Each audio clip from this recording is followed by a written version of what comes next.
wowe mana niwuzuremwe hacugu hazatari bya Yesu bikuzura ubugingo umwemewe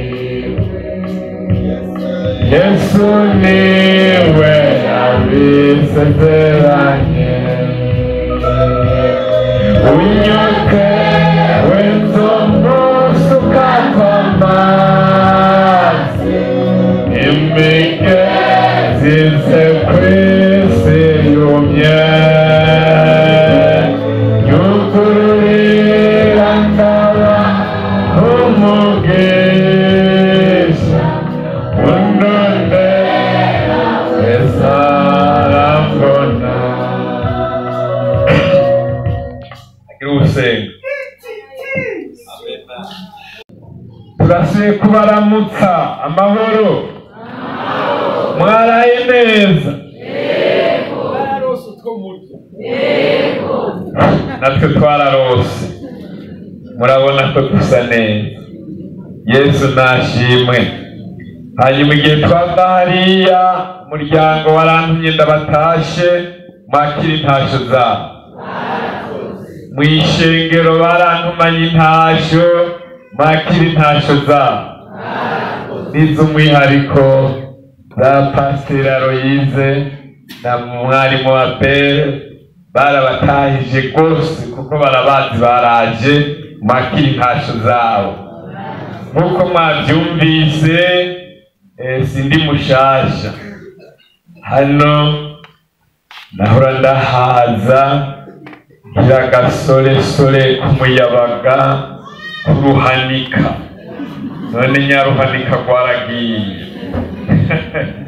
hanyuma rero twarakundana n'abantu bino tugafashanya imanza tukazitaha nabo nyene bakazitaha ajya mwarimu Yesaya naramushingiye nawe nyene araza aranshingira urumva rero ba Silvestre twarabashingiye tukaza ko ba Pasiteri mbere bafise urubanza tukabafasha tukumva turyohewe ba mwarimu yowe tukabafasha twabanye Bujumbura tuza turazi no rero turakundana rwose kugeza naho twaza tukavuga ijambo ry'Imana twari dufise umuhamagaro tukaca turondera aho tujya kubisuka biriko birayingana yaje tuza ngaha bakaduha tugasuka Yesu ashimwe hanyuma rero umushibuko urahava dufata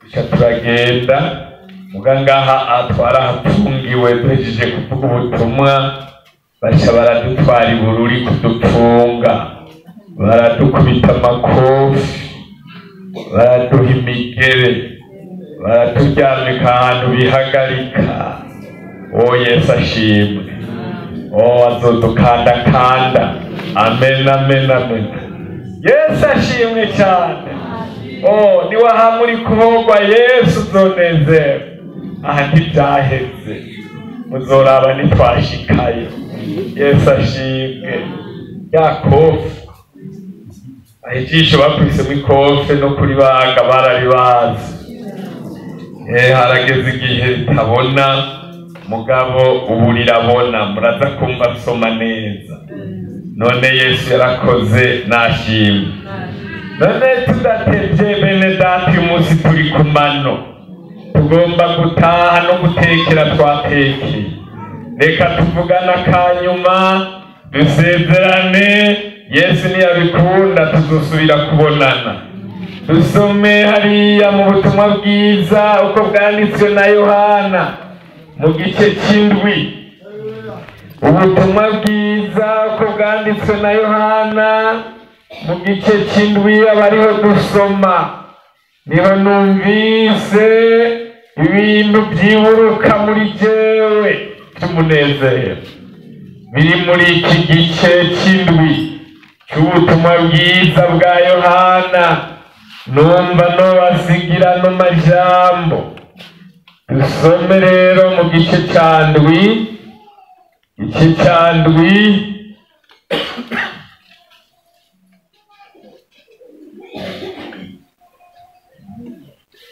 murongo wa 37 inzuzi z'ubugingo igice cy'indwi murongo w'37 mu isezerano rishi nomero z'urupapuro n'113 dusomere inzuzi z'ubugingo. Nuko ku munsi w'urukiraye amisi mikuru niwo munsi w'urutindi Yesu arahagarara arasemerera ati nambara ufise inyota naze kuri jewe agirende anywe unyizera inzuzi z'amazi y'ubugingo zizotemba ziva mu nda yiwe nk'uko ibyanditswe bivuga. Ariko ibyo yabivuga kuri mwemu w'abamwizera bagira bahabwe, kuko mwemu atari bwatangwe, kuko Yesu atari bwashike mu bwiza bwiwe. N'aya majambo Yesu yavuze kuri uno munsi mukuru werukira iyindi minsi mikuru, abivuga ahibonekeza asemerera. Reka hajya hari ibintu umuntu avuga yongorera n'ibindi avuga girana asemerera. Hanyuma rero uyu munsi mukuru warutswi mu Isirayeli bari bawuzi, wari umunsi mukuru wahora uba rimwe mu mwaka, bakibuka ingano Imana yabahaye amazi mu bugaragwa bagira bicwa n'inyota. Hanyuma rero uyu munsi mukuru rero niwo wagira ube. Yesu rero arahagarara asemerera. Cyagiye Mose yakubita urutare, abisi mu igitanda Abisirayeli bagaca banywa amazi bagira bicwe n'inyota. Erega icyo gitare cyakubitwa yarimbe yari Yesu. Rero Yesu arahagarara arasemerera, nimba ufise inyota naze kuri jewe agirende anywe. Haleluya, Yesu nagirende. Erega twaranyoye bashingana, mwaranyoye. Aha mwari mwatubwiye ngo harakubita akabido urubido rw'inzoga ari wenyine bagaca aterera hariya. Inyota yarayitumaze kuko twaramunyoye ko ntanjamubona suku nararyoye ko abamubona basuku baragize baranyoye ko. Yesu arasemerera rero uyu munsi mukuru warutswi. Hariho n'indirimbo baririmba muri Yesaya, bararirimba bakaririmba bagahimbaza Imana, bariko baribuka ingene yabaye amazi mu bugaragwa. Hariya mu gitabo cyavugishwa n'Imana Yesaya 12 dusome ku murongo wa 3. Unyotewe nzomusuka kw'amazi n'imigozi zeyumye, nyugururira ndaba umugisha undonde aweza nambo muntu w'Imana niwuzula achogu hazatarija Yesu nikuzurugi umwete wiwe. Yesu niwe yabisize unyotewe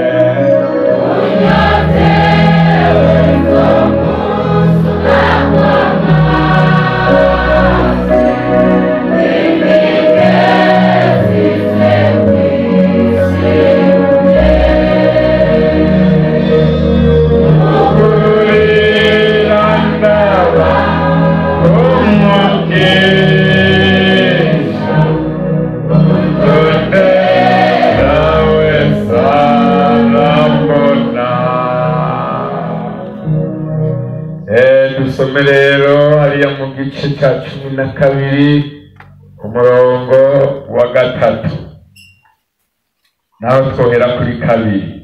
ku mutwe w'amajambo avuga ngo gushimira Uhoraho iki imbabazi ziwe ehera Imana niyo gakiza kanje nzokwama nizigira sintinye kuko Uhoraho Yehova ariwe nkomezi zanje n'indirimbo yanje kandi yacitse agakiza kanje nico gituma muzovomana iki umunezero mu mariba y'iki kandi kuri uwo munsi muzovuga muti nimukengurukire iki mwambaze izina ryiwe mwamamaze ibikorwa byiwe mu mahanga mumenyekanisha izina ryiwe ko rishizwe muririmbire Uhoraho kuko yakoze ibyiza bihambaye ibyo nibyo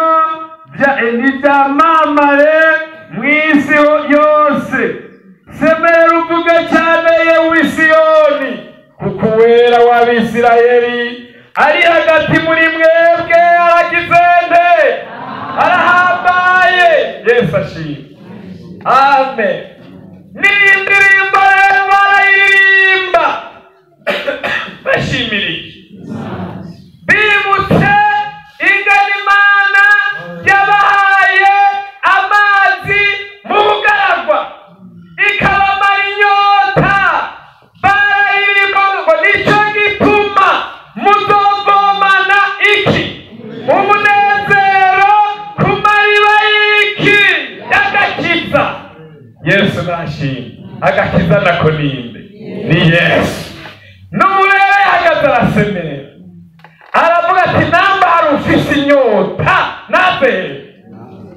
naze kuri jewe anywe ibyo byavugwa kuri mwemu uw'abisi bagira bahabwe kuko mwemu ntiyari bwatangwe kuko Yesu atari bwasubire ntiyari bwasubire mu bwiza bwiwe niko mvuga rero iyi minsi mikuru natwebwe turawufise wa Pentekote tuwugira mukaririmba indirimbo za Pentekote zimwe za Mpwemu Yera mubonye ngaho ngo bazoca nimuririmbe muvuge ko Uhoraho agize ahambaye kuko ijambo ry'Imana tuwe ngo Uhoraho ari hagati muri mwebwe aragize Imana iri hagati muri Gasigati nagomba ndababwira iragize yahambaye yaduhaye kunywa kurimbe nagomba mbwira umuntu no munsi ataramuhabwa warahomba erega ijuru ryari ryarashegeshwe nta kindi babona ko kizofasha umuntu kuko akavurumayi Satani yateye mu ijuru hanyuma rero mu ijuru bakamukorora bababaye nabonone ijuru haje aravuga ijambo ngo isi ibonye iki kuko maso agize ayimanukiye ashayirara hariya kwa Adamu nande murabona icyo yakoze Imana yarabagiriye neza irabahezagira yirarayo ngo yabahenze ngo yase ko mukiriye mwoca mumera nk'uko imeze ngo baca bakira ko baragirana kandi Imana yarababujije aho ni Satani yari yateye akavurumayi none mu isi naharaje konona isi bonye ibara Satani aratugeramiye umwanya ku mwanya n'ibitero harakenewe rero ikintu cyo kumuturuza nasomye ijambo ry'Imana ndanezerwa hariya mu butumwa bwiza uko bwanditswe na Luka 10 ku murongo wa 18 yatumye babiri baragenda ngo bazisanzeyo barazibirika mu izina ryawe bashabaza banezerewe bati mwami natwe Mpwemu mbi ziratumvira zirahundagara tuvuza izina ryawe Yesu batanga ngo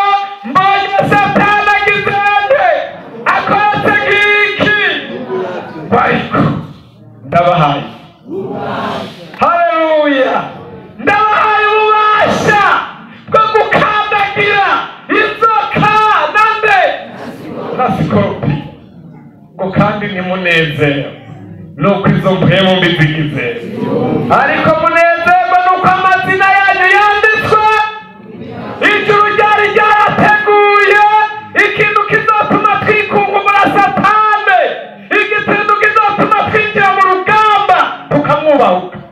Ubundi avuze twari guca dutuna.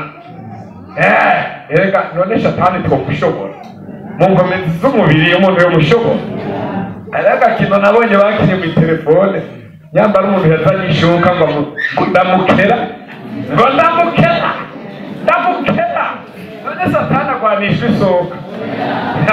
Suko harakari hakenewe abantu banyoye kuri mpwemu bakiriye ububasha bwo kumukandagira mu izina ryande rya Yesu, hanyuma rero amanyama agacahera.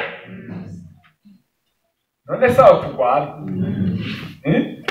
iwacu umuntu ashobora kuba ari mu nzu akaza yumva inkoko ziko zirateterera atazatunze,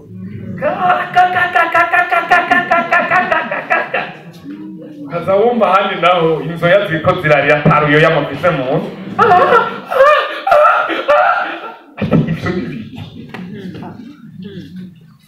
Nta kindi twikorako Yesu agire, niki Yesu yaduhaye, niki Yesu yavuze ngo ndabahaye ububasha bwo gukandagira inzoka nambe. Kandi Satani nako adakora, agomba ko muri ino minsi abantu bota Imana bagacobogora bakihebura, ariko mpwemu yera araturemesha ngo agaca dusengera n'imini itogirane. Nuwo rero twagabanye Yesu ariko aravuga. Bama bavyibuka rero muri Isirayeli abavugishwa n'Imana bakabivugishwa ukamengo ni mu migani ntibitahuritse, bariko bavuga ukukuza kwa mpwemu yera. Abantu bo mu minsi y'iherezo Yoweli yavuze ko ngo mu minsi y'iherezo abahungu n'abakobwa bazovugishwa buzurembe. None wa mukobwa utaruzura mpwemu nyarutsa, rondera n'ingoga bigishoboka.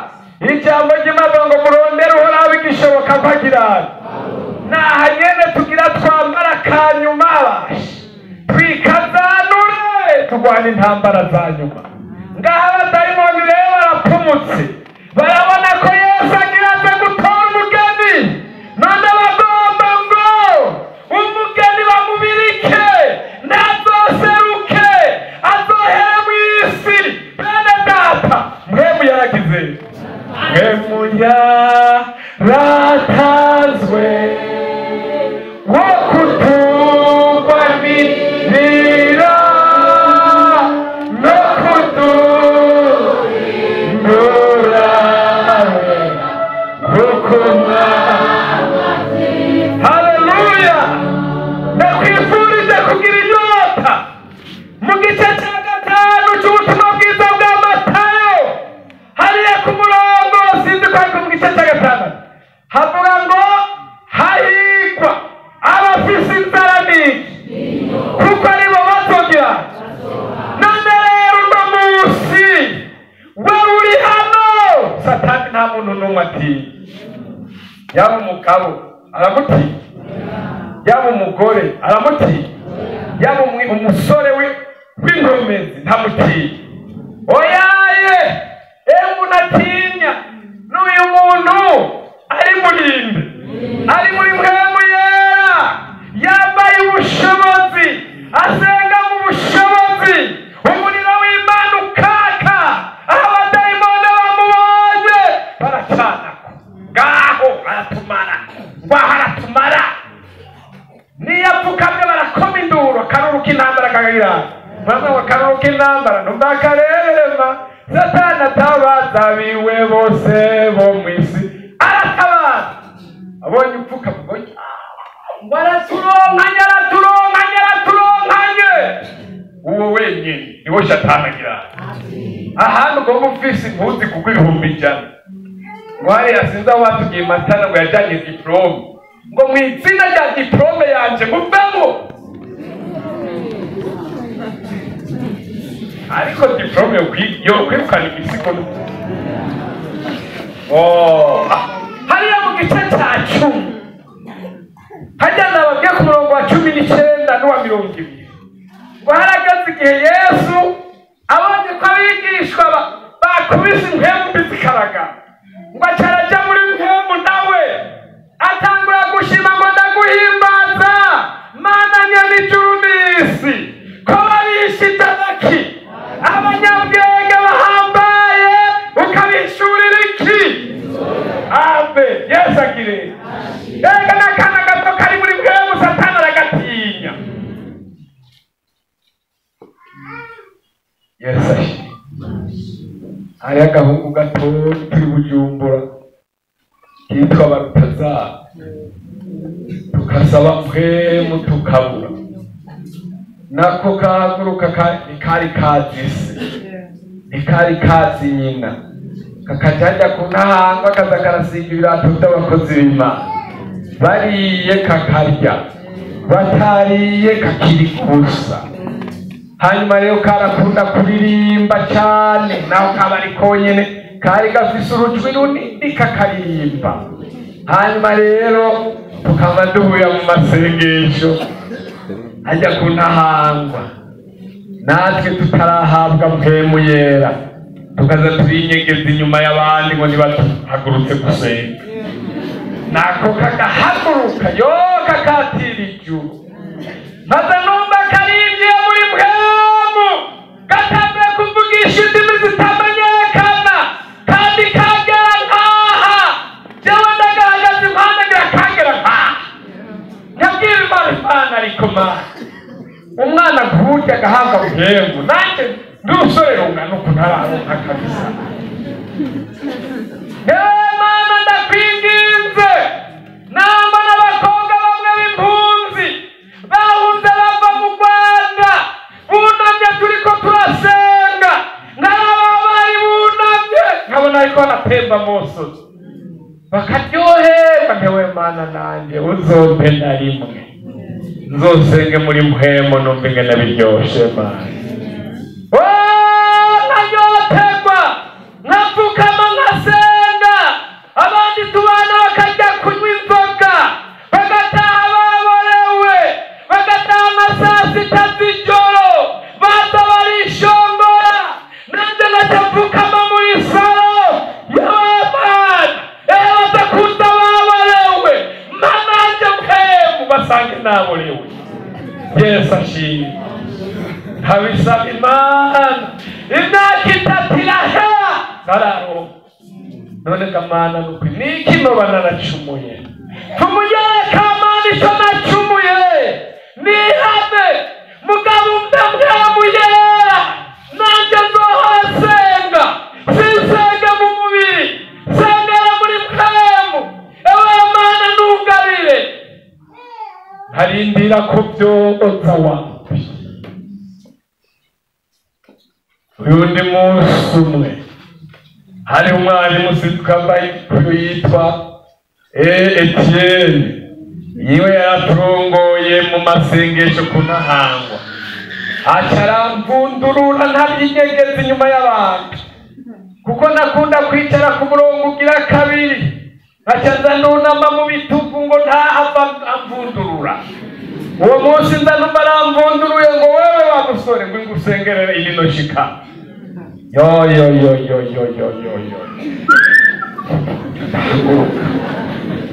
twayifata mu minwe gutya.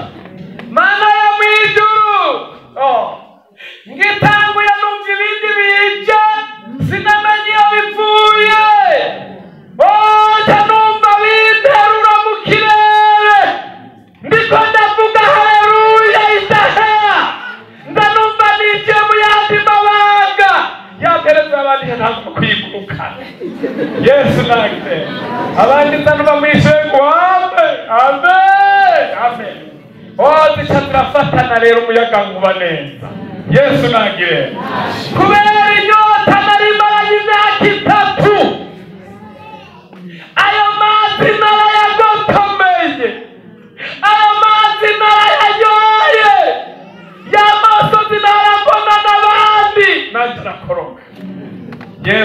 nagire n'ubu ndacyayafise n'ubu mfukamye harandengana nkaza numva nigiye mu bindi.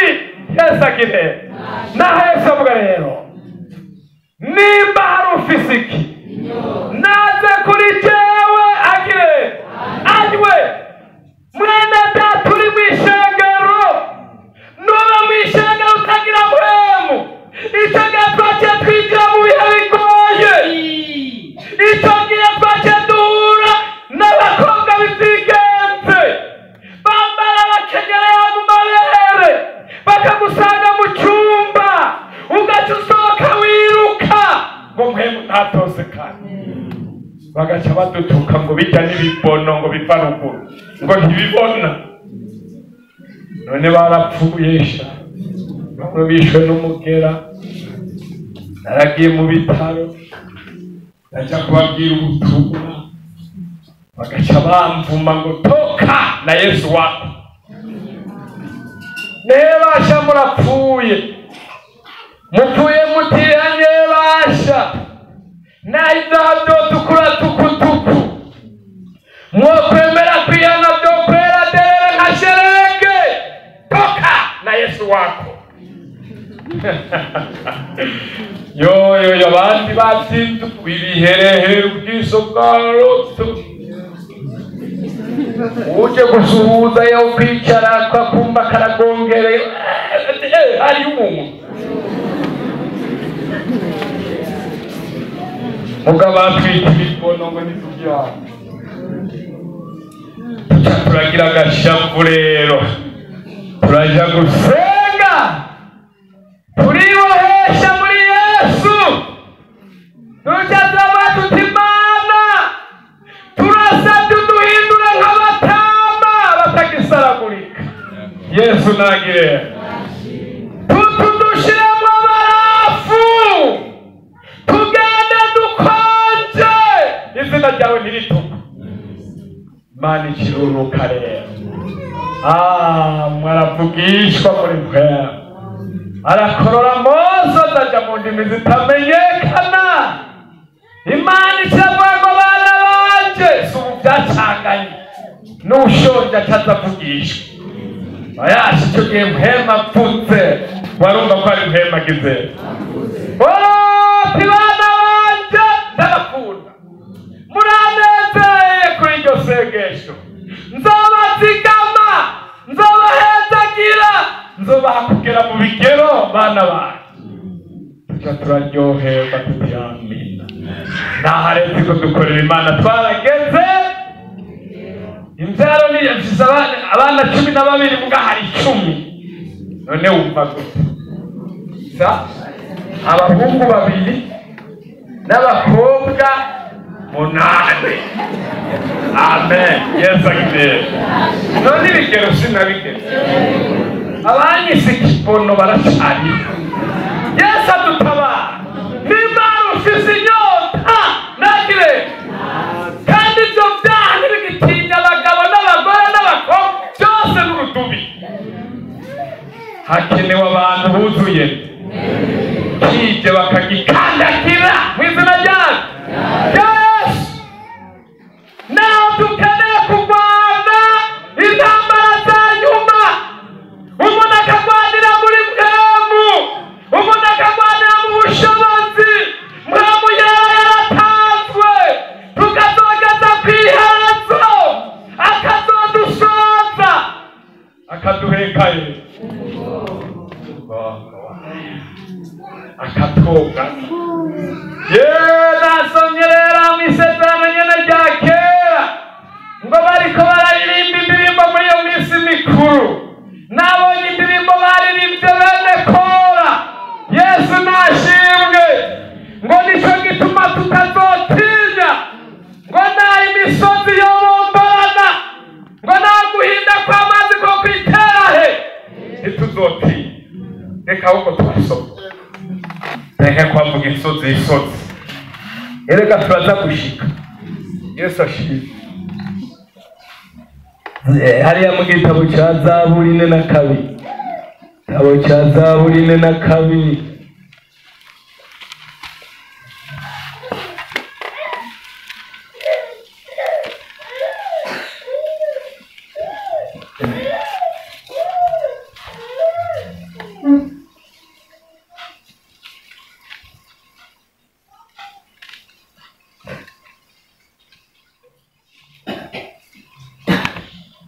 tugomba duhere ku murongo wa mbere.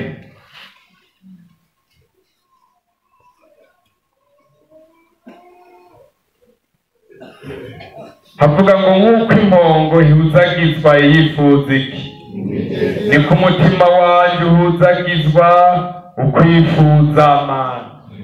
Umutima wanjye ugirira Imana inyota, Imana nzima. Nzoza ryari ngo nseruke mu nyonga z'Imana? Amosozi yanje niyo yambereye ibyo kurya ku murango na ryari, bakarenza izuba. Niko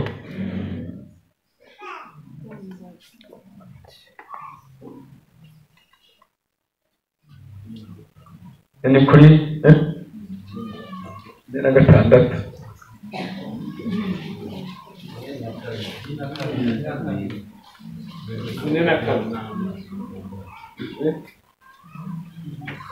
Murongo naho amazi yave, nico gituma naho murakoze. Yesu abaheza. Imana niyo buhungiro bwacu n'inkomezi zacu. Ni na gatandatu ku murongo wa mbere. N'umufasha atabura guseruka mu magorwa, nico gituma tutazotinya naho isi yohinduka, naho imisozi yoshingurwa ikaja mu idamba ry'ibiyaga, naho amazi yabyo yogira agasuriranya, naho imisozi yotigitishwa no kwitera hejuru kwayo. Sela. Hariho uruzi amazi yarwo agirana anezereza umugwa w'Imana, niwo hera hari amahema yisumba byose. Imana iri hagati muri wo, ntuzonyiganyitswa. Imana izowutabara mu mutwenzi w'amacaca. Abanyamahanga bavugije urwamo, ibihugu by'abami biragize biravuguswa. Ivuze ijwi ryayo, isi iragize irashora. Uhoraho Nyeningabo ari kumwe natwe, Imana ya Yakobo n'ubuhungiro bwacu. Sera. Nico gituma tutazogirana, tutazotinya. Turi mwonde bamara ko uri mu muhemu ni watazogirana. Hajya hari abantu bafite ubwoba. Muri iki gihe cy'intambara abantu benshi barahungiye hajya kuhahakwa, bariko baraturira hajya za Bwiza. Hanyuma basenga dusha turagenda turasengera hajya ku rusengero ku Ntahangwa, ahantu munsi ya libreri niho twasengeye abara bajyayo. Turi abantu benshi turiko turasenga. Mana yo mwijuru, reba igihugu kirononekaye, turasabye udutabare, turasabye ubane natwe, zigama abantu. Imana iramanuka iravuga ngo mwiyeze, mwiyeze, mwiyeze, bamwe muri mwege bagira batahe.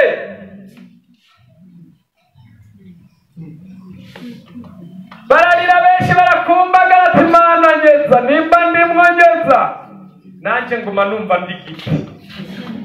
Ndayibaza Mana, abandi bariko bararira bashonze, jewe nkaba ndigiti, jewe kuki? Imana ishambya ngo wewe ntuzopfa utarankorera. Agahanga kawe nzogakomeza nk'intosho, ndaguhinduye igisekuzo. Ayo majambo nayo niyampera ng'abantu zanumva nanje ndanezerewe, nishimwa Mana habwa icubahiro. Ariko mu nyuma basha baraza kudufatira aho hantu. Ubona baraja basoza n'abajandarume baraje baratukikiza, baca baradufata, baca baratubwira, bavuga mu gifaransa ngo depose vos affaires. Baca batubwira ngo babwira Pasteur Jeremy ngo niwe umupasiteri abarongora. Mwe bavuze ngo umupadiri abarongora. Aba ngo mwese tonda ku murongo, baca bakomanda ngo anava mashi muce mumvuriki. Umupasiteri umwe acaranezerwa muri mwe ngo shimwa mana uragaheza aramuhindukirira amukubita amakofi amukubisa amakofi avuga ngo ugasubira kuvuga ibyo ndakwica duca turamukurikira tugazaga imbere urusengero ku ntangwa aca asubira aja muri mwe ngo shimwa uragahezagirwa mana niwe ukwiye gushimwa gushanga urasubira nkagusikana mu ikanda ngo ndakwereka tururira imodoka turagenda no mu ikanda batujyana ku gatereka ariko gazo ngo icara ngo egerana kumwe muramwegerana mu rusengero turegerana turatuna aca baza kuzana indobo ngo uza murajya kuvoma muyanzanira aha kandi mugenda ku murongo hahekururiye avuye aca bicaramo agaca yadusukamwo ariko icyo ngomba kuvuga harimo umusore umwe twari kumwe turiko turasenga ubwoba buramufata atangura gutrambura bimwe byo kujukumira ngo zanumva amenyekana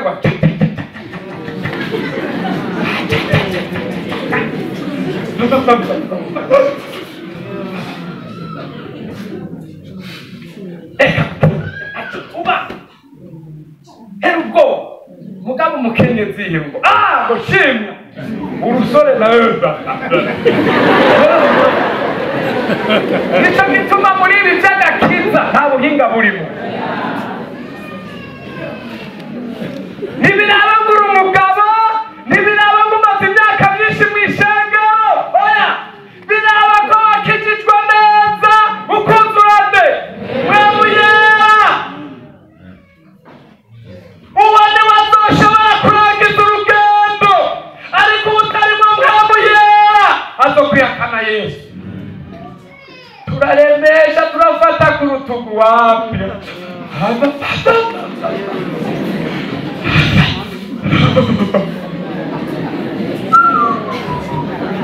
wamega agiye kugira turegerana rero baradusuka mu amazi ngo badusuke mu amazi twese wamengo badusutse mu muriro tugajya dutangura kuvugishwa hariya abajandarume iyo baryamye abari kuri garute baza bumva urwamo mu ikambi babariko bavuga ngo shimwa Yesu uragahezagirwa baragira uruhagara ubundi agaca asubira yakayazana agaca yishiramo bagasohoka dusukamo tukavugishwa rwose jeremye wewe haze gukorora impome haze kuzisitura ariko aravugishwa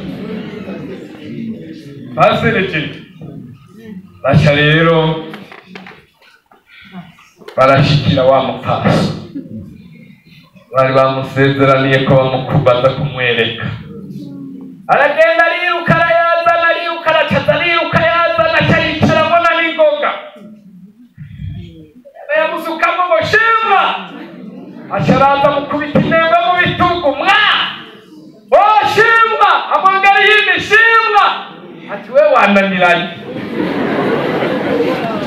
ubu rero tega ku muntu aba ariho tugira hirya nembo bayigukubise urayiya yumvira mu bwonko aca baramubwira ati ubu rero tega mu birenge mbona ngo he basa nimukubite Yesu ashimwe kubita mu birenge shima aho rero akaririramwo akarishima shima ugumye n'ubu wase kuguhera ati ubu rero ngenda mukubite ku munwa ati tega ku munwa ngo hesha nkubita ngo na wewe ejo uzoba wakije ngo Imana izokugirira ubundushahu nkubite ku munwa Yesu ashimwe agembo n'imba ciyakororera hasi Yesu ashimwe icyo nabonye rero naho nabonye agakiza atabuhinga intambara turwana nta buhinga ubuhinga n'ukuzunane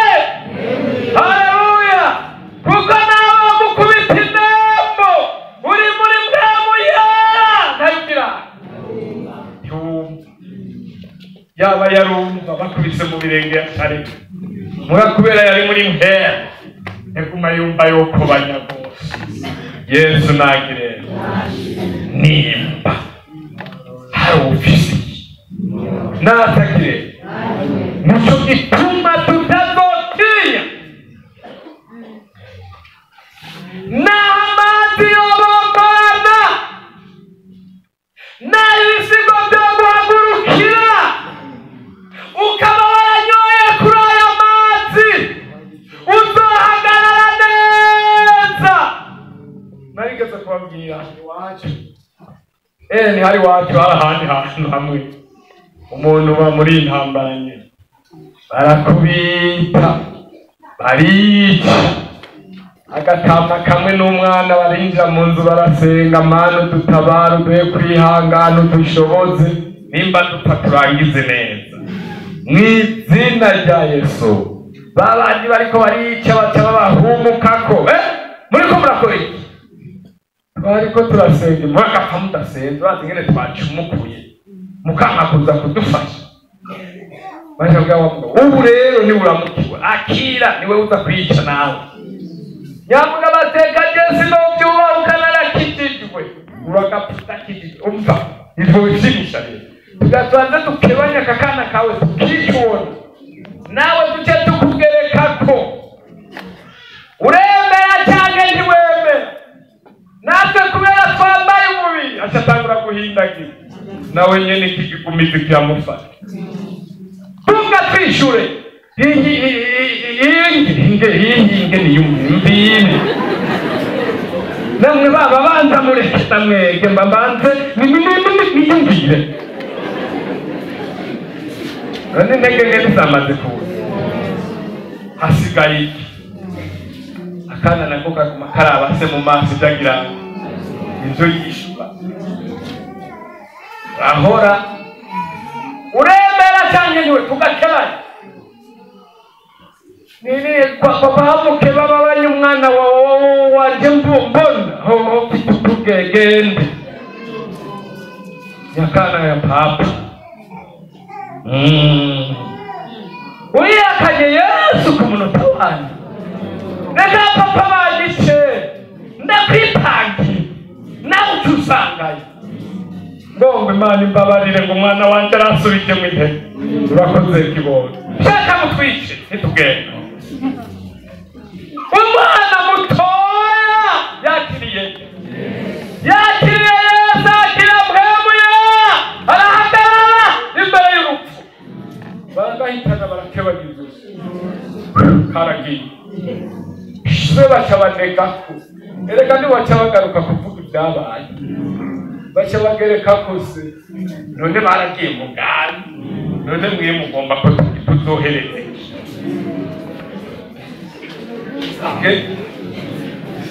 sabwe muzarinde dupfa turi abantu b'Imana. None rero yemwe nimugire inyota uhereye none reka kugenda mu mubiri abadayimoni bariko barakora si babandi mwahora mubona bagomba ko abantu batagakiza bagomba ko abantu baheba Yesu ariko bari muri Yesu abanyoye ntacyo tuzoba naho imisozi yo kwitera ntacyo tuzoba. Yesu ashimwe.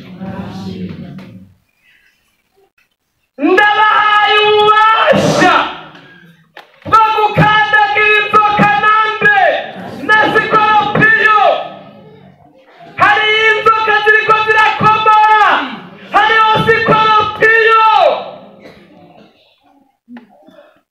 None rero Yesu arahagarara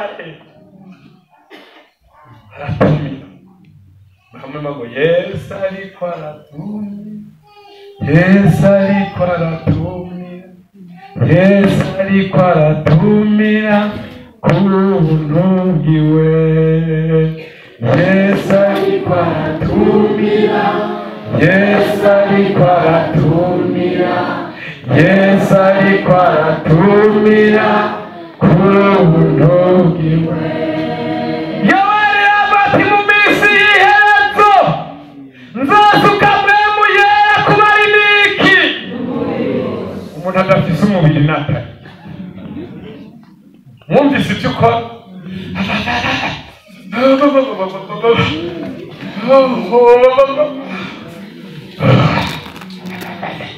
ubwoba gusa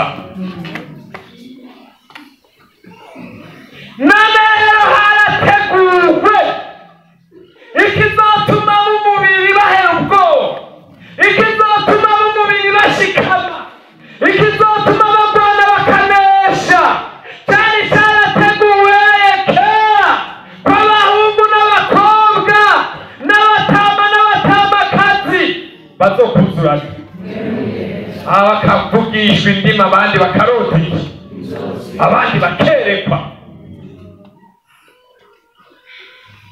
Ego ubu byaracanganye, ego akaba umuntu yarerekwa.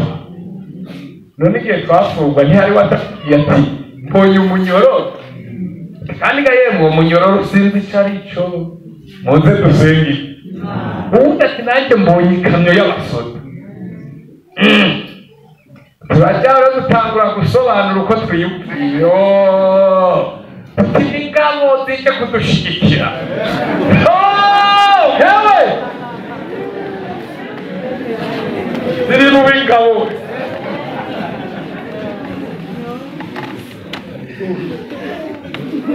abantu twaba twivuga kw'ibyiza, noneho tubisonga ngo munyororo nawe tuza tubona rero yana kucika umunyororo turagira indani imodoka yakamyo twabona turayurira n'indani abanyororo ngo zana amafaranga. Ewe banyororo nabo nyine natwe twambaye amakositime n'amakaruvati tuvuye imbere y'Imana ngaha mu rusengero, abapasoni bambaye imishanana n'udutamakazi tw'imvi mu mutwe. Ntimwabanyomwe, twebwe ntitwacumuye, si ibyaha badufungiye, twebwe tuje kubera mwebwe mukihana duca dusohoka. Ega bashe baza kwihana, bahejeje kwihana duca turasohoka. Abiyumije basigara, Imana musohoka mwese, mwe mwari mwese yasigara aha, mwe ntuze mwari mwabere sigara aha, nimwe mwaba mwakiriye abashitsi. Subirayo kugira basubire gutunganya ibyagize ibyasigaye. Mugabo hari abari beretswe, kandi ibyo beretswe byabaye byo. Rero yawe bazorotiki bazobona ibyo beretswe. Yesu ashimwe. Mbega igasigati muracererwa,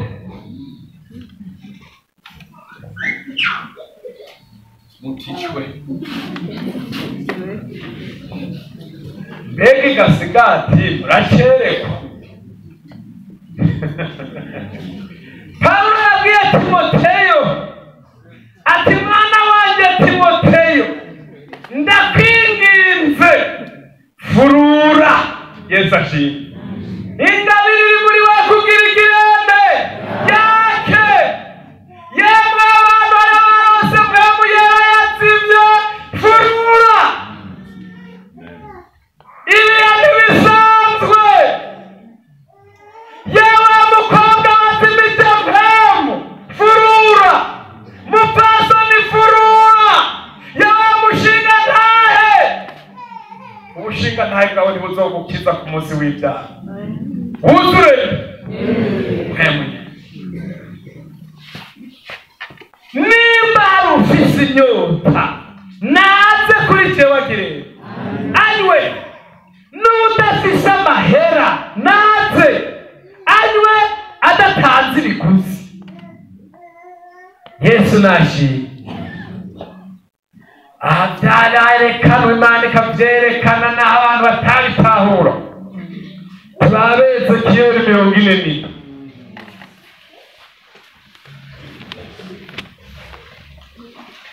Ezekiyeli 40. Yesu ageze ahantu murazi ko yihanikirije abigishwa biwe ashimitse muzira akazi ntimuze muve he mutarahabwa ubushobozi bwande.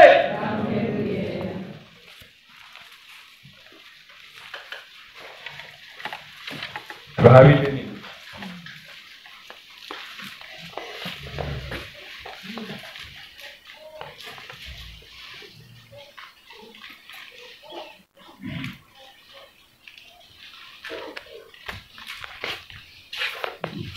here kuri cye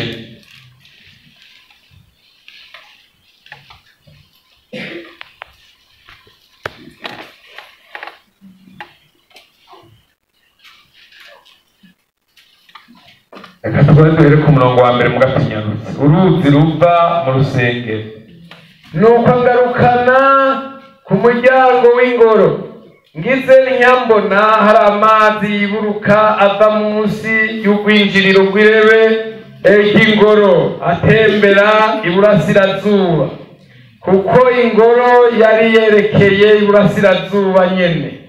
Nuko ayo mazi yatemba ava iburyo bw'ingoro aca iruhande y'igicaniro ahera ibumanuko, maze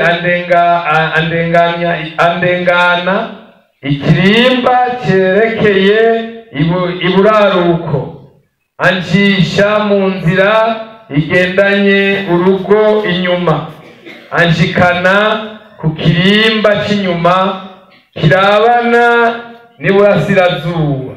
Ngize ntya mbona amazi asokoroka ku ruhande rwaco rw'iburyo, maze uwo muntu avuye aho ariko aragenda yerekeye iburasirazuba yari afise umugozi mu ntoke awugeresha amatambwe 1000 ahanye n'ay'ukuboko uciriye mu nkokora, maze anjabutsa ayo amazi andenga ibirenge. Arongeragera amazi intambwe 1000 anjabutsa ayo amazi angera mu mavi. Arongera agera 1000 arayanjabutsa amazi angera he mu rukenyerero.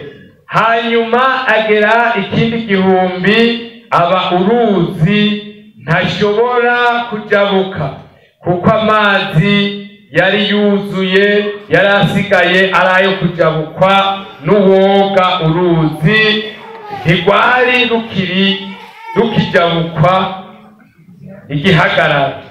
Maze arambaza ati, mwana w'umuntu, mbega ibyo urabibonye? Maze arangarukana tujana inkombe y'uruzi. Nkiriko ndagenda ngize ntya mbona ku nkombe y'uruzi hari ibiti byinshi cyane hakurya no hakuno. Maze arambarira ati, aya mazi atembera iburasirazuba azomanuka mu kiyaya Araba arinde ashika mu kiyaga cy'umunyu. Niyashika muri ico kiyaga azokiza amazi yo hehe, kandi ahubwo ruzi ruzoshika hose.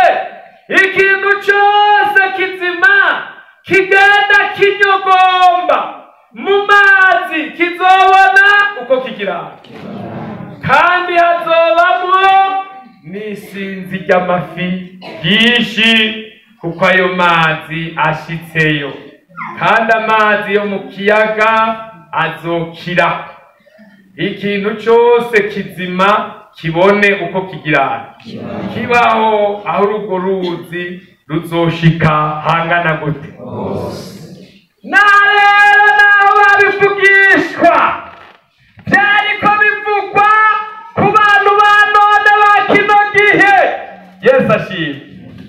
Aya mazi hazoshika ikintu cyose kigira kinyogomba, kizoca kigira iki? Kizobona uko kibaho mw'abantu. Umva neza, asaba aya mazi. Yesu ashimwe. Abona ingene agira, abona ingene aba. Yuzure mbe, yuzure mpemu yera, yakira ubushobozi bw'Imana. N'iri jambo numvise ryanyoheye kuko natwe twagize inyota tukayanywako tugaca tuguma tunonoka. Yesu ashimwe.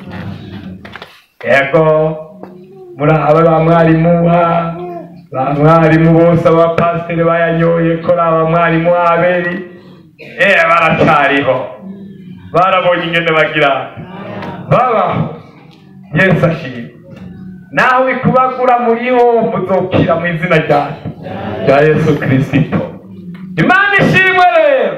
N'aya majambo numvise twasezeranira ko kuri uyu munsi twagomba rero duhave dusezera tugeze aha kuko amasaha ariko aragenda.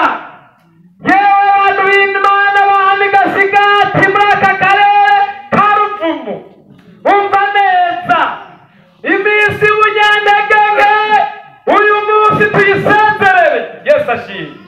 Twambare ufise inyota azagire azaye. Erega hariho abantu batagira inyota, hariho abantu babona ngo ibi byampemu n'iby'abasazi. Hajya barigeze gushikira pasiteri wa mbere w'i Bujumbura, umuntu umwe w'umwubaha aramubwira ati nyakubahwa umwungere wa mbere, ati jewe ajya muri Pantekote no kwizwa none ati hari ibintu mutahura bijya abantu batangura kuvuga nk'abasazi, haba ariko baravuga nk'abasazi no kurira bagaca batangura kurira ataba bakubise. Ibi bintu rero birasiga. Umwungere wa mbere nawe yari umuntu avugana urupfasoni rwinshi yitonze. Atego niko birumvikana ngene bigusiga kweri ibintu bitahuritse. Aturabona iyo ugiye mu isoko ukiri kure wumva abantu bavuga ngo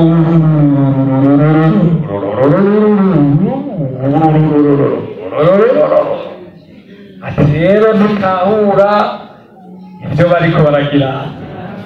Ati mugabo ushitse ukinjira ukegera barya abantu bari mu isoko uza wumva ibi biharage nangahe, ibi bigori nangahe, ugaca utahura icyo bariko baravuga ica. Rero nyakubahwa ngo winjire wegera aho bari. Yesu agire hanyuma niwegera nawe uzoca ubitahura. Yesu ashimwe. None rero icyo mbawe uri kure ukegera ukagirane ukaraba ukumva umugisha urimwo, ukumva inkomezi zirimwo, ukumva umuntu ariko arasenga. Jewe icyo gihe mpawe mpemu naravuze nti mbega yemwe nariye inyama hehe ziryoshe nko kuba kuri mpemu yera. Mwege murakunda akanya mugakunda kokeje cyane gateye hose karagere hose karagere. Bene agomba ndababarire neza. Yesu ashimwe. Naciye ntangura kwibaza ndazunguruka iminsi twariye inyama ndibaza aho noba nararyohewe k'icyo gihe. None nindararya inyama gakorora munsi y'umunezero naho woshira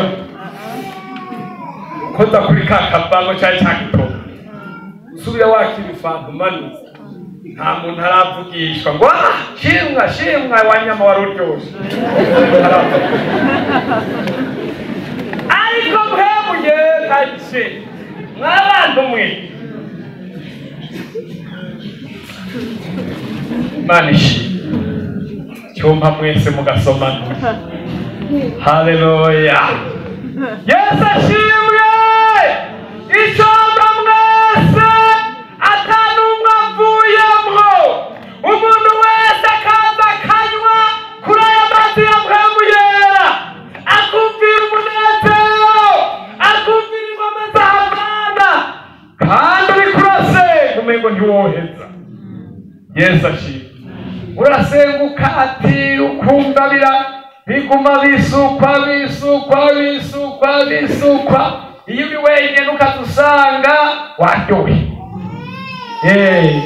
Nababwiye witwa Manuel mu Rwanda, bamuhaye indaro catangura gusenga mu kumba bamuhaye, arasenga none ararengana yuka ko Yesu yamugiriye neza aramuha agakiza, biranga catangura gusenga twenga. Shimwa Mana, shimwa. Aratwenga arasubira arahindukiza aratwenga shima twenga abamuhaye indaro ati turahumiwe, twahaye indaro umusazi. Isaha iraheze ati turagowe Mana yanjye, none kamwe tubigenza gute? Uyu musazi dushobora kumusohora gute muri iki cyumba? Shimwa shimwa Mana, turahumiwe Mana yanjye. Amasaha 3 arahera ariko aratwenga anezerewe murinde hemuye. Bumvise aho baradodo hemu Karame yari umunyarwanda. Nibiki wewe urakomeye cyangwa umuzimu? Kubera iki wewe watwenze nk'umusazi? None rero tubwire wowe ukomeye n'ukuri nakomeye, none byagenze gute? Niba Yesu yahuye n'ibyo yankoreye, ninjira muri mwemu ndatwenga birakakomeye. Naka kanya mwamaze kose tatego ataho twagira ngo urasa. Yesu agire naho ugeze imbere y'urupfu ushobora kwemanga nk'abasitefani, ukarenganya ukabona ijuru ryugurutse, nawe ugira upfe ukamera nk'uyu mwana mutonya. Papa, ibyo Yesu yadukoreye si byinshi, mbega uramwihakanye ku munota wa nyuma. Reka gutinya kumva ndakwitanga, nawe uraza kugira mwana arashingiye. N'aya majambo rero duheze dusomye Ezekiyeli 36. Ezekiyeli 36 turahera ku murongo wa 25.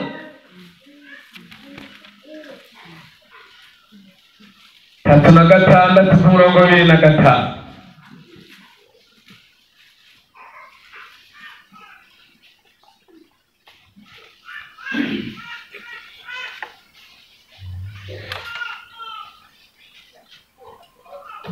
Usome. Kandi nzobamisha kwa mazi meza mushiriki, nzoboza imyanda yanyu yose n'ibigirwamana byanyu byose, kandi nzobaha umugisha, nzobaha umutima musha, mbashiremo impwemu nsha, nzokura umutima ukomeye nk'ibuye muri mwebwe, mbaha umutima woroshe nk'inyama, kandi nzobashiramo mpwemu wanje, ndabagendeshereze mu byagezwe byanje, namwe muzokwitondera amabwirizwa yanje mugire, kandi muzokwibera mu gihugu nabaye basogokuruza, muba abantu banje nanje mbiki. Amen.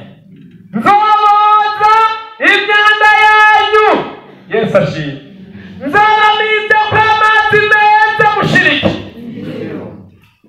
Eganye imbyiro hari aho umuntu atayikwegera. Ubu uri guteka ukadusanga ugiye kwitiringira imyotsi, iyindi ngaho ku munwa wasohoka tereka subira inyuma ati ku munwa ari kwiki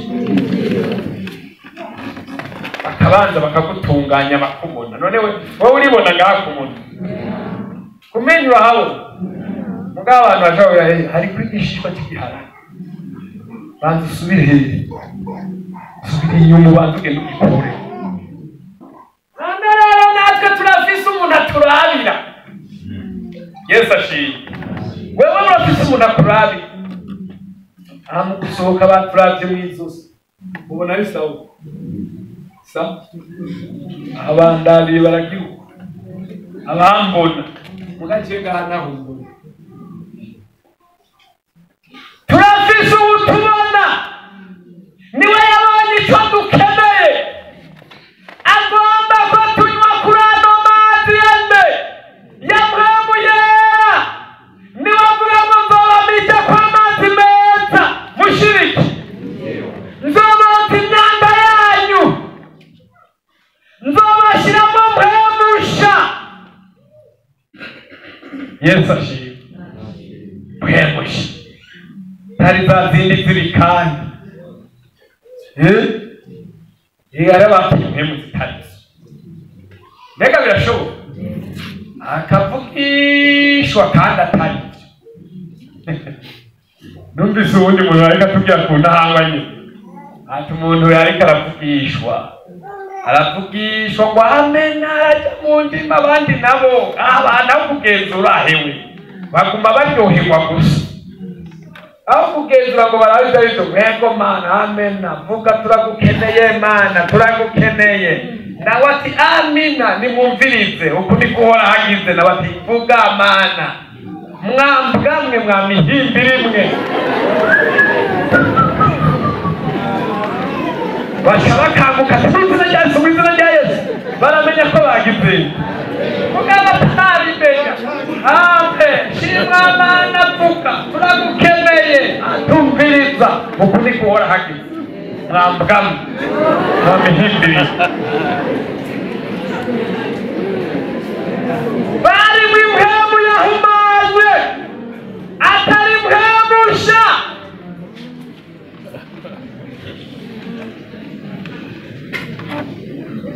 nzobashiramo mpemu wanje ndabagendeshereze mu mabwirizwa yanje mu bantu banje nanje mbiki b'Imana yawe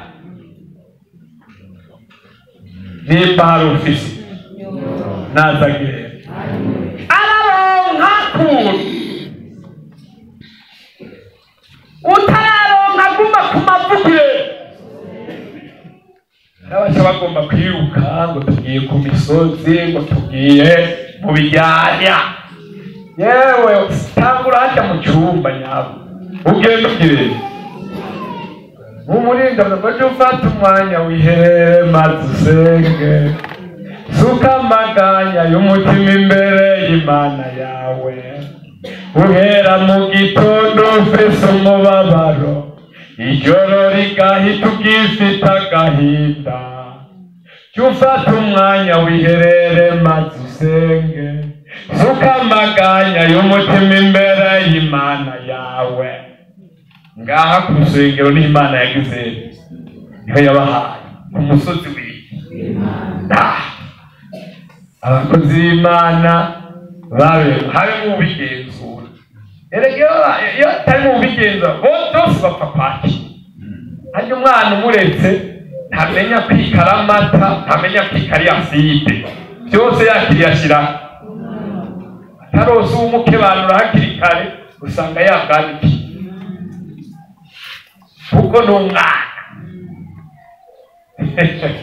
erega namwise n'uwundi yavuganye n'umukobwa ati je numva mpemu ambarira ngo tugende gusenga dufate iminsi yo kwisozesha umukobwa ati amina tugende baragenda barasenga mana nushimwe mana utugirire neza mbere bagitangura n'amaraso barayahamagara mu nyuma baravangirwa rero kuko nta nararibonye yarigize baravangirwa wavuga ati amena amena uko niko yagize ngo turyamane.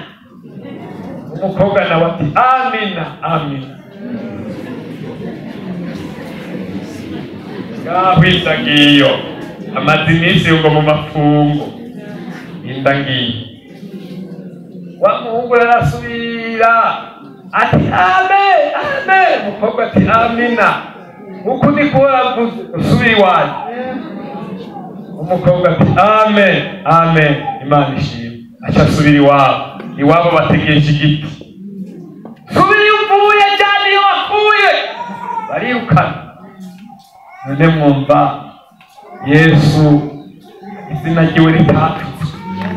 Umva neza uko dusenga tubibemwo kandi dusengeshe impwemu twongere dusengeshe ubwenge. Ukumva umuntu avugisha mu rurimi ntuhereze umutima cyane, ubanze nawe wugare mu izina rya Yesu. Akaba atari Imana bihagararire ahagera. Genzure mumvirize ko ariyo. Erega iyo ari Imana murabyumva, niyo ari ibyo mu mubiri murabyumva. None rero nano majambo nzabashyiramo mpwebusha, ndabamije kwa amazi meza. Mushiriki mubanze mushira imbyiro, mumaze gushira imbyiro abashyiramo mpwemu, hanyuma rero mutonda urugamba muke. Erega umuntu akiri mwisa bari mu ntambara kandi mwengengeri no mwimereye neza. Twebwe umaze kabiri udasenga, twebwe tase gusenga n'abazamu batwangiye kubera ibisigo bihazunguruka. Tuba ahantu bita mu Burundi bwa Nyaburunga. Abantu bize barigeze kumva iyo histoire mu Burundi bwa Nyaburunga no ku buhungiro bwa Mwezi Gisabo. Aho rero hariyo Kanzunga, hariyo ibisigarira by'ingoma, hariyo ibipfumuvumu baterekeramo ibisigo. Ibyo bisigo rero birakora ibara. Ibyo rero mu ijoro ako karere baragahebeye ibisigo. Twege nitwe tugiye gusengera umuntu tuhaca mu izina rya Yesu. Ni hahandi wumva hari abantu bakinda bari gusa, hamwe hari abantu baguruka bagendera ku ntaro. Hariho ibyaha by'ubuyobe mwumvise, hari n'ababyarana n'abana n'abakobwa babo. Ni ibisigo by'ibyemera. Umukristo irahiriye ntasenge. Hariho abajya kuryama bagasanga inyongori zuzuye ku gitanda. Jewe naragiye mu minsi ya mbere ngiye gukorerayo, nambaye ishati y'amaboko maremare ifunze niguye nkaha neza, n'ikaruvate ngaha, eka neza n'umusentire ndashirako ndagumisha. Ewe ndavuga ubutumwa. Yesu ashimwe. Sohutse ntangura kumva inzara zirarya ntaca mvunguruka ibintu n'ibiki byaroye. Mvungura ndabuza n'ibyo hapfungura. Hanyuma rero kinge mfungura ishati genda abika ikintu kiri ndabona hakorotse umuserebanya ko jewe nari nazi nafunze ishati nkapfunga ikaruvati. Uwo muserebanya washiye.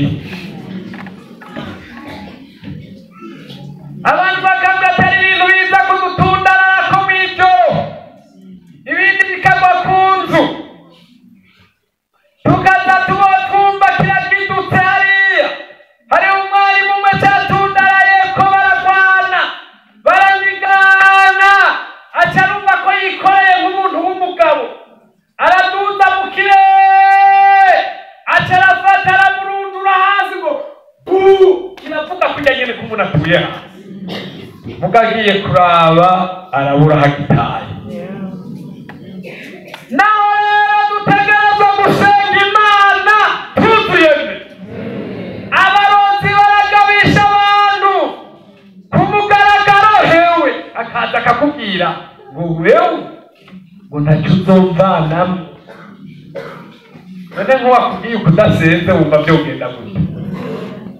Senga kajya muri mpemu yera. Rero nagomba ndababwire bene data, icyazanye Yesu ntumbero kwari uko twakira agakiza. Ikindi kigira kabiri kwari uko twuzura mpemu yera tukikura kwa kakengegwe ka Satani. Satani ntiyama ariko aradukindagirako. Niwakira ububasha bwo gukandagira iki? Inzoka na sikoropiyo n'ububasha bwose bwawa mwasi. Mbega umwasi nariho? Umwasi ni Satani. Musome Bibiliya, musenge, muzurene mpemu yera. Umuntu wese nagira inyota arondere ijambo ry'Imana ngo murondere muzogira, muramutse muzokungururirwa. Rondera bigishoboka, musenge. Namwege bashingana murondere bigishoboka, namwege bapfasoni murondere bikigira. Ntuzuraryoherwa nuko baza bararungika akabido k'amavuta n'agasukari usosegwa gusa. Hari abakozi birura mugahaje birura bisange ufise mbe mpemu yera. Yesu abahezanye. Tugomba rero gusenga Imana. Nindagomba ko Imana yo mumita kwa amazi meza agashiriki, hanyuma kuzura mpemu Imana ikamushiramo mpemu. Naha rero tugomba muname imbere y'Imana. Umuntu wese yibaze, erega ari uwo mwakiriye arabizi, ari utamufise arabizi, ari uwazimye arabizi. Ubu rero igikorwa kiriho, umuntu abanzaze amicwe kw'amazi meza ashira imbyino, hanyuma naho dusabe abafise inyota baze bace bagira banywa. Yumvire rero ingene umaze iminsi ugenda, ingene umaze iminsi uvuga, ingene umaze iminsi ukora, ingene umaze iminsi wiyumvira. Hanyuma niwumva ari ikigutsinda, ingo bukebuke akumice kw'amazi meza, ubone gushira imvyiro. Uyu munsi ntugende uko nyene. Yesu agomba kugukora igikomeye mu bugingo bwawe. Iyumviye neza, uze abakozi b'Imana bari hano bagufashe. Abakozi b'Imana bagutegure neza, hanyuma umaze kuyitegura numva Yesu hari ikintu agomba gukorera uno muntu. Aje gutegura ubugingo bwiwe, aje kumicwa amazi meza washira imbyino. Hari ikintu kigomba gukoreka mu bugingo bwawe. Hari ikintu Yesu agomba kutuza gikesha muri wewe. Hari ikintu amena. Hari ikintu Yesu abona agomba gukora mu bugingo bwawe. Ubanza uza kumita amazi meza ushira imbyino.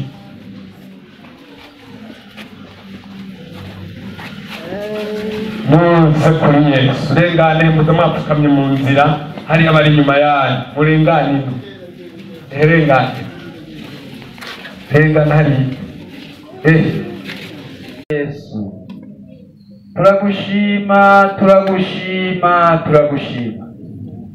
Turagushima ko ijambo ryawe riri mw'isi, kandi ijambo ryawe ririko rirakora.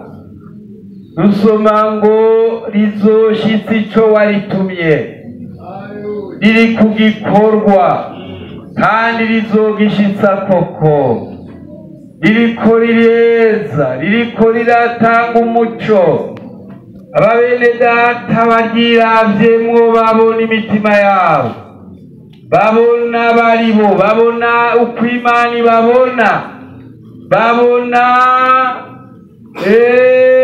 ivyabo barabibona. Nico gituma baje hano imbere yawe, ntibanyegeje, ntibiyisebeza, ntibakomanaje umutima, baroroshe, baraciye bugufi. Ibi rero biduteye gusaba ngo amaraso ya Yesu yatubereye ikimazi, Yesu yacunguye abantu, Yesu yabaye umuhuza wacu n'Imana, Yesu yabaye ikimazi cemegwa n'Imana ku bwacu. Amaraso ya Yesu Kristo, amaraso yawe buhagire, amaraso yawe abakure ku bucafu bwo mu mutima, amaraso yawe abatunganye kubwira ijambo bumvise, baharire, bagirira imbabazi, n'ubeza ubatunganye mw'izina ryawe ryera. Turabasengeye kandi Mwami, ndazi kubakunda, urukundo rwawe rubagumeko, kandi imitima yabo itunganywe, kugira uzobasange batari ku mugayo canke agasembwa kariko kose. Urakoze kuvyumvise, tunganya ishengero ryawe. Wavuze ngo nzoryubaka, kuri urwo rutare nzokubaka ku ishengero ryanje. Haleluya! None wiyubakira ishengero ryawe, kandi amarembo y'ikuzimu ntazorishobora. Iyo shobora ico wubatse, kuko waratsinze. Urakoze kubahariye mw'izina rya Yesu Umwami wacu. Nawe tugomba dusengere babandi. Amen. Bumva akanyota mu mutima, bumva banyotewe, bumva bagomba ko Yesu yobasukako mpwemu yera, baze tubasengere mw'izina rya Yesu. Turabaye kaze abagomba mpwemu yera, canke bahagarare aho bari. Muze abatajonka aho bapfukama, muhagarare aho muri, dusabe mpwemu yera ngo abashoboye gushika hano bagapfukama ngaha, barashobora gushika bagapfukama. Ikimenyetso ciza co guca bugufi mbere y'Imana, barashobora kwegera bagapfukama. Tugomba rero dusenga Imana, turiko turasenga, nawe ntucereze, waye amaboko mu buryo bw'imwemu, usaba tewe Mana, nanje ndanyotewe, nanje ndagomba mw'izina rya Yesu. Ntiwemere ko ugumucereje, kumutakamba, utakambira Imana, hanyuma nayo yumve gutakamba kwawe, hanyuma ikwishure. Pastor Meshaka se Mwami Imana, bendera ryacu. Yesu uri hehe? Yesu ugerageza abagororotsi, icyubahiro ni kwawe Mana. Turumvise inkuru nziza, kwakira amazi y'ubugingo ku buntu. Twarabishijwe yuko dukwiye kwikorera umusaraba tukagukurikira. None rero ijambo ryawe Yesu ngiri, wavuze ko abarongorwa na mpwemu w'Imana ari abana b'Imana. None rero Yesu ngira ishengero ryawe wakoye amaraso, ngaba barakeneye amazi y'ubugingo, barakeneye ubwiza bwawe bubabeko. Kumwe wavuga ubarira Abaefeso, wavuze ngo ndi nico nkugayako, nuko warese urukundo rwawe rwa mbere.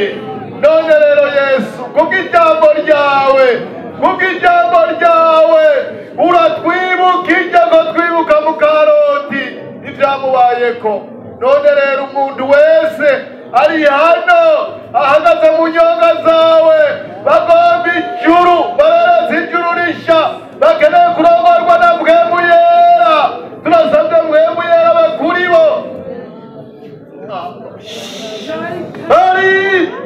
turasabwe mpwemu yera bakuri bo mpwemu yera yururukirira ishengero ubwiza bw'Imana bwururukirira ishengero Yesu wanje uri hehe mpwemu yera waduhaye kw'ingwati wo kutugwanirira no kuduhindura bera icyubahiro ni kwawe Mana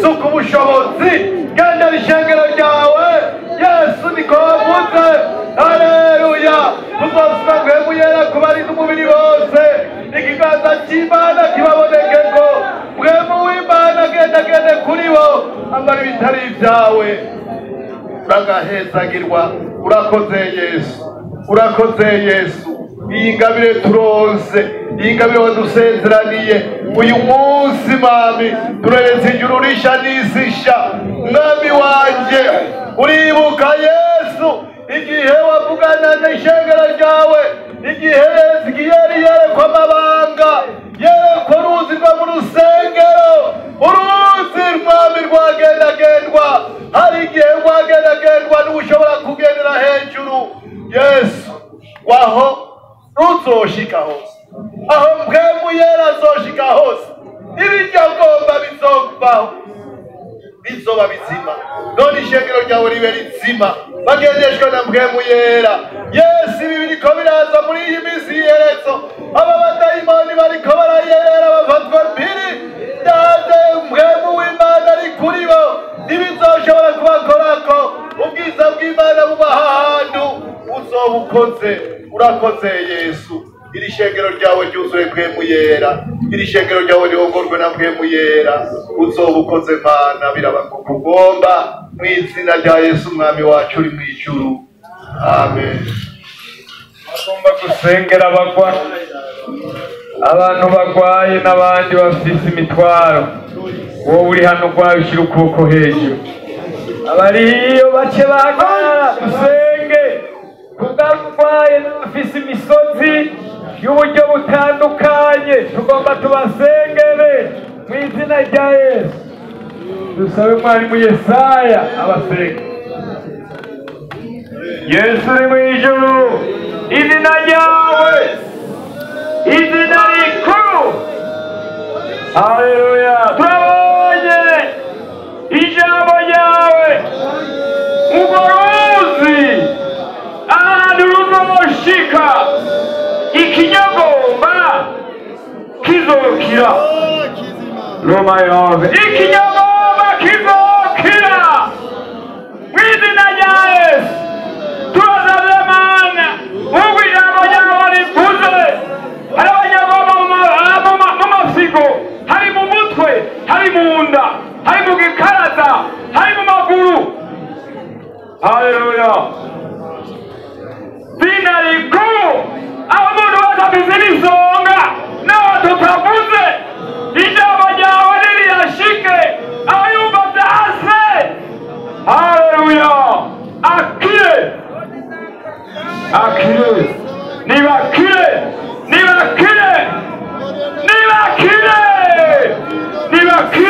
umuntu wese nakire none ko haje hano ijambo ryawe riravuzwe urwo ruzi nirushike mu nda nirushike mu masigo nirushike hamwe mu maguru hamwe mu birenge ayo hose abarwayi bakire za ngwara zananiranye ya mitwaro isenyuke za misozi za Yeriko zisenyuke senyura imisozi senyura inkuta senyura Yeriko yabagerageza umuntu afise yabagerageza atandukanye urabona wese ibimunyikiza urabona ya misozi David agomba kubisenyuka ubibasenyurire abana bazozana amashimwe urakoze kubw'izina ryawe urakoze kubyumvise kandi kubibakoreye mu izina rya Yesu umwami wacu amen haleluya. nona inkombe zizamvemo umubatiza ubatize wese arahawe umubatizo